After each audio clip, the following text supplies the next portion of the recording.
Hello ಮಕ್ಕಳೇ, welcome back to my channel. ಇವತ್ತಿನ ವಿಡಿಯೋದಲ್ಲಿ ನಾವು 6ನೇ ತರಗತಿಯ ಕನ್ನಡ ಪುಸ್ತಕವಾದ ಸಿರಿಕನ್ನಡ ಭಾಗ 1 ಈ ಪುಸ್ತಕದಲ್ಲಿನ ಪಾಠ 1 ದೊಡ್ಡವರ ದಾರಿ. ಈ ಪಾಠದ ನೋಟ್ಸ್ನ ನಾನು ಜೊತೆ ಶೇರ್ ಮಾಡ್ತಾ ಇದ್ದೀನಿ ಮಕ್ಕಳೇ. ಲಾಸ್ಟ್ ವಿಡಿಯೋದಲ್ಲಿ ನಾವು ಈ ಪಾಠವನ್ನು ವಿಸ್ತಾರವಾಗಿ ನಾವು ತಿಳ್ಕೊಂಡಿದ್ವಿ. ಆ ವಿಡಿಯೋ ನೀವು ನೋಡಿಲ್ಲ ಅಂದರೆ ಹೋಗಿ ಡಿಸ್ಕ್ರಿಪ್ಷನ್ ಬಾಕ್ಸ್ನಲ್ಲಿ ನಾವು ಚೆಕ್ ಮಾಡಿ, ಅದು ಲಿಂಕನ್ನು ಕೊಟ್ಟಿರ್ತೀನಿ, ಅದು ಹೋಗ್ಬಿಟ್ಟು ನೀವು ಚೆಕ್ ಮಾಡ್ಬೋದು. ಓಕೆ, ಇವತ್ತು ನಾವು ಈ ಪಾಠದ ನೋಟ್ಸ್ನ ನಾವು ಇವತ್ತು ನೋಡೋಣ. ಅಂದರೆ ಪ್ರಶ್ನೋತ್ತರಗಳು ಹಾಗೂ ಎಲ್ಲ ಭಾಷಾಭ್ಯಾಸಗಳನ್ನು ಸಾಲ್ವ್ ಮಾಡಿದಂತಹ ನೋಟ್ಸ್ನ ನಾನು ನಿಮ್ಮ ಜೊತೆ ಶೇರ್ ಮಾಡ್ತಾ ಇದ್ದೀನಿ ಮಕ್ಕಳೇ. ಇವತ್ತು ನೋಡಿ, ಇಲ್ಲಿ ಪಾಠ 1 ದೊಡ್ಡವರ ದಾರಿ. ಓಕೆ, ಇದು ಫಸ್ಟಿಗೆ ನಾವು ಕೃತಿಕಾರರ ಪರಿಚಯವನ್ನು ಮಾಡ್ಕೊಳ್ಳೋಣ ಮಕ್ಕಳೇ. ಕೃತಿಕಾರರು ಯಾರು ಅಂದರೆ ಬೇಗೋ ರಮೇಶ್. ಓಕೆ, ಇದ ಪಾಠವನ್ನು ರಚಿಸಿದವರು ಬೇಗೋ ರಮೇಶ್ ಅವರು ಈ ಪಾಠವನ್ನು ರಚಿಸಿದ್ದಾರೆ. ಅವರ ಕಾಲಮಾನ 1945 ಆಗಸ್ಟ್ 22. ಓಕೆ, ಇವರು ಸ್ಥಳ ಮೈಸೂರು, ಕೃಷ್ಣರಾಜನಗರ ತಾಲೂಕು. ಓಕೆ, ಮೈಸೂರು ಜಿಲ್ಲೆಯ ಕೃಷ್ಣರಾಜನಗರ ತಾಲೂಕಿನ ದೊಡ್ಡ ಹನಸೋಗೆ ಗ್ರಾಮದಲ್ಲಿ ಇವರು ಜನಿಸಿದ್ರು. ಕೃತಿಗಳು ಇವು ಯಾವ್ಯಾವು ಅಂದರೆ ವಿಶ್ವವಿಖ್ಯಾತ ಮಹಿಳೆಯರು, ನಮ್ಮ ಗಮಕಿಗಳು, ಕನ್ನಡ ಕವಿ ರತ್ನತ್ರಯರು ಮತ್ತು ಇನ್ನೂ ಮುಂತಾದ ಕೃತಿಗಳನ್ನು ಇವರು ರಚಿಸಿದ್ದಾರೆ. ಇವರಿಗೆ ತೊಡಗಿದಂತಹ ಪ್ರಶಸ್ತಿಗಳು ಯಾವುವು ಅಂದರೆ ಮಕ್ಕಳೇ, SMV ರವರ ಪ್ರಶಸ್ತಿ, ಡೆಪ್ಯೂಟಿ ಚನ್ನಬಸಪ್ಪ ರಾಜ್ಯ ಪ್ರಶಸ್ತಿ. ಹಾಗೆ ಈ ಪಾಠವನ್ನು ಪ್ರಸಿದ್ಧ ವ್ಯಕ್ತಿಗಳ ಬಾಳಿನಲ್ಲಿ ಒಂದು ಘಟನೆ ಎಂಬ ಕೃತಿಯಿಂದ ಆರಿಸಿಕೊಳ್ಳಲಾಗಿದೆ.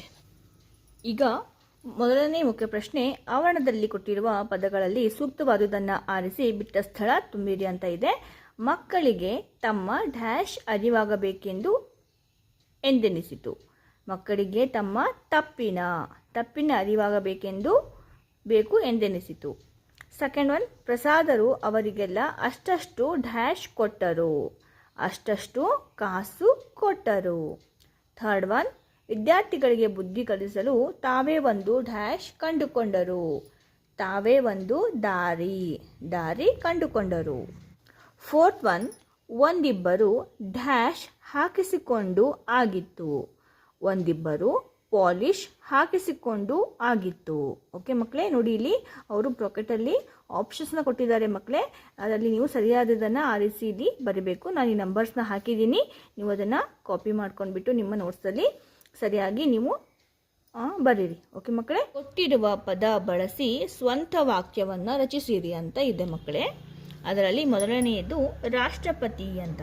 ಓಕೆ, ಭಾರತದ ಮೊದಲ ಪ್ರಜೆಗಳು ರಾಷ್ಟ್ರಪತಿ. ಓಕೆ, ಇವರು ಭಾರತದ ಮೊದಲ ಪ್ರಜೆ ಆಗಿರ್ತಾರೆ ಮಕ್ಕಳೇ. ರಾಷ್ಟ್ರಪತಿಯವರು ಭಾರತದ ಮೊದಲ ಪ್ರಜೆ ಆಗಿರ್ತಾರೆ. ಸೆಕೆಂಡ್ ಒನ್, ಕಾಸು ಎಲ್ಲರ ಜೀವನದಲ್ಲಿಯೂ ಅತಿ ಮುಖ್ಯ. ಶಿಸ್ತು. ಓಕೆ, ಶಾಲೆಯಲ್ಲಿ ವಿದ್ಯಾರ್ಥಿಗಳು ಶಿಸ್ತನ್ನು ಪಾಲಿಸಬೇಕು. ನಾಲ್ಕನೆಯದು ದಾರಿ. ವಿದ್ಯಾರ್ಥಿಗಳು ಜೀವನದಲ್ಲಿ ಎಂದಿಗೂ ದಾರಿ ತಪ್ಪಬಾರದು. ಒಂದು ವಾಕ್ಯದಲ್ಲಿ ಉತ್ತರಿಸಿ. ಓಕೆ, ಇದನ್ನು ನಾವು ಇವತ್ತು ನೋಡೋಣ. ಪ್ರಶ್ನೆ 1, ರಾಜೇಂದ್ರ ಪ್ರಸಾದರು ತಾವು ಯಾರ ಸೇವಕ ಎಂದು ಹೇಳಿಕೊಳ್ಳುತ್ತಿದ್ದರು? ಓಕೆ, ಇದಕ್ಕೆ ಉತ್ತರ, ರಾಜೇಂದ್ರ ಪ್ರಸಾದರು ತಾವು ಜನರ ಸೇವಕ ಎಂದು ಹೇಳಿಕೊಳ್ಳುತ್ತಿದ್ದರು. ಓಕೆ, ತಾವು ನೋಡಿ ಇಲ್ಲಿ ಪ್ರಶ್ನೆಯಲ್ಲಿನೇ ನಿಮಗೆ ಎಲ್ಲ ಉತ್ತರ ಸಿಕ್ಬಿಡುತ್ತೆ. ಇಲ್ಲಿ ಯಾರ ಅಂತ ಇದೆ ಅಲ್ಲ, ಇಲ್ಲಿ ನೀವು ಜನರ. ಓಕೆ, ಇದು ಒಂದು ಪದವನ್ನು ನೀವು ಇಲ್ಲಿ ಸೇರಿಸಿಬಿಟ್ರೆ ನಿಮಗೆ ಇದು ಪೂರ್ತಿ ಉತ್ತರ ನಿಮಗೆ ಸಿಗುತ್ತೆ. ಯಾರ ಸೇವಕ ಅವರು? ತಾವು ಜನರ ಸೇವಕ ಅಂತ ಅವರು ಹೇಳ್ಕೊಳ್ತಾ ಇದ್ರು. ಈಗ ಪ್ರಶ್ನೆ 2, ಪುಸ್ತಕದ ಪುಟಗಳನ್ನು ಹರಿದ ಮಕ್ಕಳಿಗೆ ಪ್ರಸಾದರು ಏನನ್ನ ಕೊಟ್ಟರು? ಓಕೆ, ಪುಸ್ತಕದ ಪುಟಗಳನ್ನು ಹರಿದ ಮಕ್ಕಳಿಗೆ ಪ್ರಸಾದರು ಕಾಸು ಕೊಟ್ಟರು. ಓಕೆ, ಪ್ರಶ್ನೆ 3, ಯಾವುದು ಒಳ್ಳೆಯ ಅಭ್ಯಾಸವಲ್ಲ ಎಂದು ಪ್ರಸಾದರು ಮಕ್ಕಳಿಗೆ ಹೇಳಿದರು? ಉತ್ತರ, ಪುಸ್ತಕದ ಪುಟಗಳನ್ನು ಹರಿಯುವುದು ಒಳ್ಳೆಯ ಅಭ್ಯಾಸವಲ್ಲ ಎಂದು ಪ್ರಸಾದರು ಮಕ್ಕಳಿಗೆ ಹೇಳಿದರು. ಪ್ರಶ್ನೆ 4, ಜಾಮಿಯಾ ಮಿಲಿಯಾ ಎಲ್ಲಿದೆ? ಉತ್ತರ, ಜಾಮಿಯಾ ಮಿಲಿಯಾ ದೆಹಲಿಯಲ್ಲಿದೆ. ಪ್ರಶ್ನೆ 5, ಜಾಕೀರ್ ಹುಸೇನರು ವಿದ್ಯಾರ್ಥಿಗಳಿಗೆ ಬುದ್ಧಿ ಕಲಿಸಲು ಯಾವ ವೇಷ ಹಾಕಿದರು? ಉತ್ತರ: ಜಾಕೀರ್ ಹುಸೇನರು ವಿದ್ಯಾರ್ಥಿಗಳಿಗೆ ಬುದ್ಧಿ ಕಲಿಸಲು ಬೂಟ್ ಪಾಲಿಷ್ ಹಾಕುವವನ ವೇಷವನ್ನು ಹಾಕಿದರು. ಈಗ ಪ್ರಶ್ನೆ ಮುಖ್ಯ ಪ್ರಶ್ನೆ, ಕೆಳಗಿನ ಪ್ರಶ್ನೆಗಳಿಗೆ 3-4 ವಾಕ್ಯಗಳಲ್ಲಿ ಉತ್ತರಿಸಿರಿ ಅಂತ ಇದೆ. ಓಕೆ, ಅದರಲ್ಲಿ ಮೊದಲನೆಯ ಪ್ರಶ್ನೆ, ರಾಜೇಂದ್ರ ಪ್ರಸಾದ್ ಅವರು ವ್ಯಕ್ತಿತ್ವವನ್ನು ವಿವರಿಸಿರಿ ಅಂತ ಇದೆ. ಇದಕ್ಕೆ ಉತ್ತರ: ರಾಜೇಂದ್ರ ಪ್ರಸಾದರು ಭಾರತದ ಪ್ರಥಮ ರಾಷ್ಟ್ರಪತಿಗಳು. ಓಕೆ, ಇವರು ಅತ್ಯಂತ ಉನ್ನತ ಸ್ಥಾನಕ್ಕೇರಿದರೂ ಸರಳ ಜೀವನ ನಡೆಸಿದವರು. ಜನಕ ಮಹಾರಾಜನಂತೆ ಅವರದು ಋಷಿ ಸದೃಶ ಜೀವನ. ಅವರು ಕೋಪವನ್ನು ಹತ್ತಿಕ್ಕಬಲ್ಲವರಾಗಿದ್ದರು.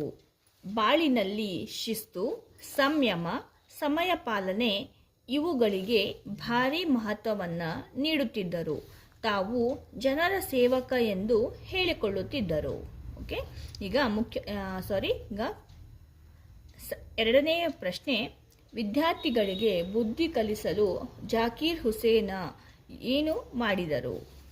ವಿದ್ಯಾರ್ಥಿಗಳಿಗೆ ಬುದ್ಧಿ ಕಲಿಸಲು ಜಾಕೀರ್ ಹುಸೇನ ಒಂದು ದಿನ ವಿಶ್ವವಿದ್ಯಾಲಯದ ಪ್ರವೇಶದ್ವಾರದಲ್ಲಿ ಒಬ್ಬ ಬೂಟ್ ಪಾಲಿಷ್ ಹಾಕುವವನ ವೇಷದಲ್ಲಿ ಕುಳಿತಿದ್ದರು.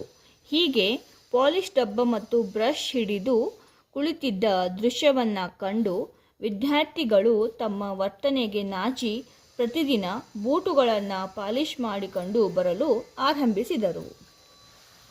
ಈಗ ಮುಖ್ಯ ಪ್ರಶ್ನೆ ಕೆಳಗಿನ ವಾಕ್ಯಗಳನ್ನು ಯಾರು ಯಾರಿಗೆ ಹೇಳಿದರು ಅಂತ ಇದೆ ಮಕ್ಕಳೇ. ಅದರಲ್ಲಿ ಮೊದಲನೆಯ ಪ್ರಶ್ನೆ, ನೋಡಿ ಮಕ್ಕಳೇ, ಪುಸ್ತಕಗಳು ಜ್ಞಾನ ಭಂಡಾರ. ಓಕೆ, ಈ ಮೇಲಿನ ವಾಕ್ಯವನ್ನು ಬೇಗೋ ರಮೇಶ್ ರವರು ಬರೆದಿರುವ ದೊಡ್ಡವರ ದಾರಿ ಎಂಬ ಪಾಠದಿಂದ ಆರಿಸಿಕೊಳ್ಳಲಾಗಿದೆ. ಈ ಮೇಲಿನ ವಾಕ್ಯವನ್ನು ಡಾಕ್ಟರ್ ರಾಜೇಂದ್ರ ಪ್ರಸಾದರು ಮಕ್ಕಳಿಗೆ ಹೇಳಿದರು. ಎರಡನೆಯ ಪ್ರಶ್ನೆ, ತಾತ, ನಾವು ಇನ್ನು ಮುಂದೆ ಎಂದು ಪುಸ್ತಕಗಳ ಪುಟಗಳನ್ನು ಹರಿಯುವುದಿಲ್ಲ. ಈ ಮೇಲಿನ ವಾಕ್ಯವನ್ನು ಬೇಗೋ ರಮೇಶ್ ರವರು ಬರೆದಿರುವ ದೊಡ್ಡವರ ದಾರಿ ಎಂಬ ಪಾಠದಿಂದ ಆರಿಸಿಕೊಳ್ಳಲಾಗಿದೆ. ಈ ಮೇಲಿನ ವಾಕ್ಯವನ್ನು ಮಕ್ಕಳು ರಾಜೇಂದ್ರ ಪ್ರಸಾದರಿಗೆ ಹೇಳಿದರು. ಇವಾಗ ಅಭ್ಯಾಸದಲ್ಲಿ ಫಸ್ಟ್ ಒನ್ ವ್ಯಾಕರಣ ಭಾಗ ಇದು. ಓಕೆ, ಅದರಲ್ಲಿ ಮೊದಲನೇ ಮುಖ್ಯ ಪ್ರಶ್ನೆ, ಆವರಣದಲ್ಲಿ ಸೂಕ್ತ ಪದ ಆರಿಸಿ ಖಾಲಿ ಬಿಟ್ಟ ಸ್ಥಳವನ್ನು ಬರೆಯಿರಿ ಅಂತ ಇದೆ ಮಕ್ಕಳೇ. ಫಸ್ಟ್ ಒನ್, ಕನ್ನಡ ವರ್ಣಮಾಲೆಯಲ್ಲಿ ಡ್ಯಾಶ್ ಅಕ್ಷರಗಳಿವೆ.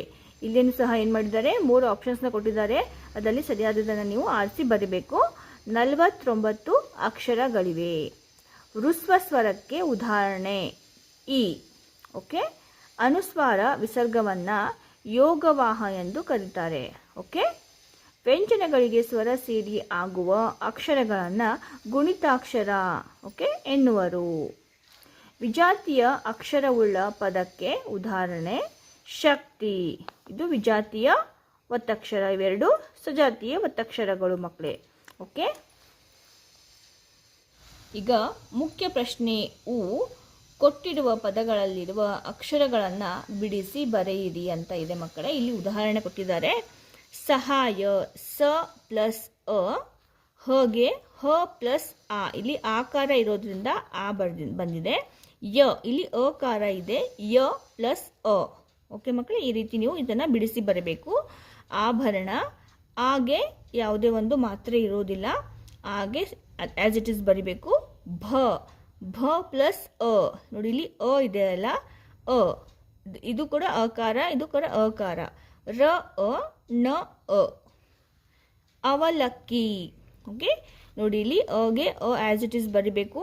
ವಗೆ ವ ಪ್ಲಸ್ ಅ, ಲಗೆ ಲ ಪ್ಲಸ್ ಅ. ನೋಡಿ ಇಲ್ಲಿ ನೀವು ಗಮನ ಕೊಡಬೇಕು ಮಕ್ಕಳೇ, ಇದರಲ್ಲಿ ಕಿ ಅಂತ ಇದೆ.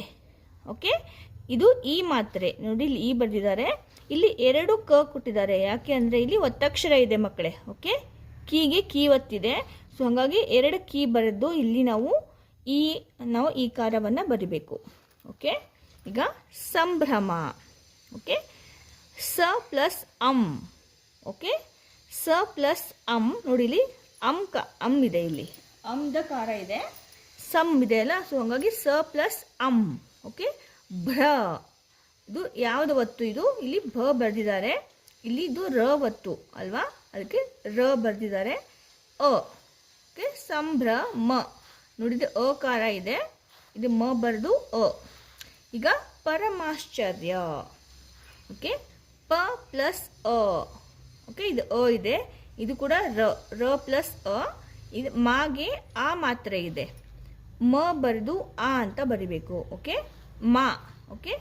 ಮ ಇಲ್ಲಿ ಇಲ್ಲಿ ನೋಡಿ, ಇಲ್ಲಿ ಹೀಗೆ ಶಗೆ ಶ, ಇಲ್ಲಿ ಚ ಒತ್ತಕ್ಷರ ಇದೆ, ಸೊ ಹಾಗಾಗಿ ಚ, ಇಲ್ಲಿ ಕಾರ ಇದೆ ಓಕೆ. ಇದು ಕೂಡ ಇದು ನೋಡಿ ಇಲ್ಲಿ ಪರಮಾಶ್ಚರ್ಯ. ಓಕೆ. ಇದು ಇಲ್ಲಿ ಯ ಇದೆ, ರ ಮತ್ತು ಕಾರ. ಓಕೆ ಮಕ್ಕಳೇ, ಹಾಗಾದರೆ ಮಕ್ಕಳೇ, ಓಕೆ, ಇಲ್ಲಿಗೆ ನಮ್ಮ ಪಾಠ 1 ದೊಡ್ಡವರ ದಾರಿ, ಈ ಪಾಠದ ಎಲ್ಲ ಪ್ರಶ್ನೋತ್ತರಗಳು ಹಾಗೂ ಭಾಷಾಭ್ಯಾಸ ಹಾಗೂ ವ್ಯಾಕರಣ ಭಾಗದ ನೋಟ್ಸ್ನ ನಾನು ಶೇರ್ ಮಾಡಿದ್ದೀನಿ ಮಕ್ಕಳೇ. ಐ ಹೋಪ್ ನಿಮಗೆ ಈ ವಿಡಿಯೋ ಇಷ್ಟ ಆಗಿದೆ ಅಂತ ಭಾವಿಸ್ತೀನಿ. ಇದೇ ರೀತಿಯ ಹೆಚ್ಚಿನ ಕನ್ನಡ ನೋಟ್ಸ್ಗಳಿಗಾಗಿ ಹಾಗೆ ಎಲ್ಲ ಕನ್ನಡದ ವಿಡಿಯೋಗಳಿಗಾಗಿ ನಮ್ಮ ಚಾನಲನ್ನು ಸಬ್ಸ್ಕ್ರೈಬ್ ಮಾಡ್ಕೊಳ್ಳಿ. ಮತ್ತೆ ಸಿಗೋಣ ಮುಂದಿನ ಪಾಠದ ಪ್ರಶ್ನೋತ್ತರದ ನೋಟ್ಸ್ದೊಂದಿಗೆ ಮಕ್ಕಳೇ. ಅಲ್ಲಿವರೆಗೂ ಟೇಕ್ ಕೇರ್. ಬಾಯ್ ಬಾಯ್.